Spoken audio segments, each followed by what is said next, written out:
Hello everyone. আমার comments বক্সে এখন যে কমেন্টসটা সবথেকে বেশি পপুলার এবং বেশি বেশি এসেছে সেটা হচ্ছে যে আমি যখন ঘুরতে যাই বা রিসেন্টলি আমরা ঘুরতে গেছিলাম, মানে যখন গাড়িতে করে মানে বাই ওন কার ঘুরতে যাই, আমি কি করে বাচ্চার বেবির খাওয়া দাওয়াটা মানে মেনটেন করি, লাইক বাচ্চার জন্য কি খাবার নিয়ে যাই বা কি ক্যারি করি, কি করে ওকে খাওয়াই বাইরে যখন থাকি। ধরো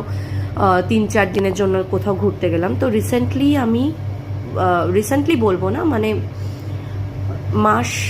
2-3 আগে আমি ওয়ায়নাড ঘুরতে গেছিলাম এবং আমি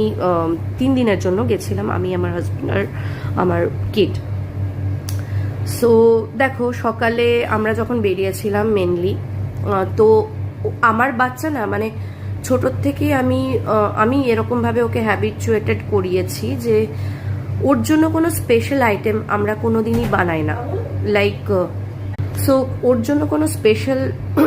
আইটেম কোনো দিনই আমরা বানাইনি। বরঞ্চ কি, মানে আমার বেবি হওয়ার পর একটা জিনিস আমাদের ডেলি রুটিনে অ্যাড হয়ে গেছে, না চাইতেও বলতে পারো, বিকজ তেল মশলা জাতীয় খাবার আমরা কেনা পছন্দ করি, সবাই পছন্দ করি ঝাল ঝাল তেল মশলা দিয়ে খাবার। বাট আমার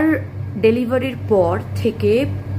যখন থেকে ওর মানে কি বলবো রাইস সেরিমনি হয়, ও মানে সলিড ফুড খাওয়া স্টার্ট করে,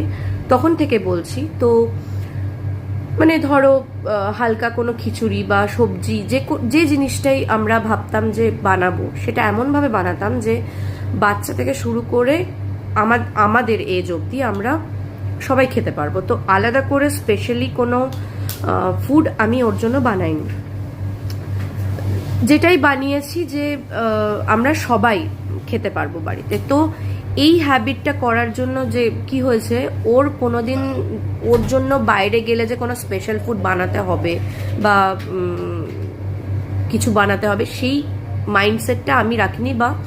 ওকেও ওইভাবে আমি অভ্যস্ত করাইনি। তো যার জন্য কি, কোথাও আমরা যখন ঘুরতে যাই, তো সকালে যেমন চা খেয়ে, মানে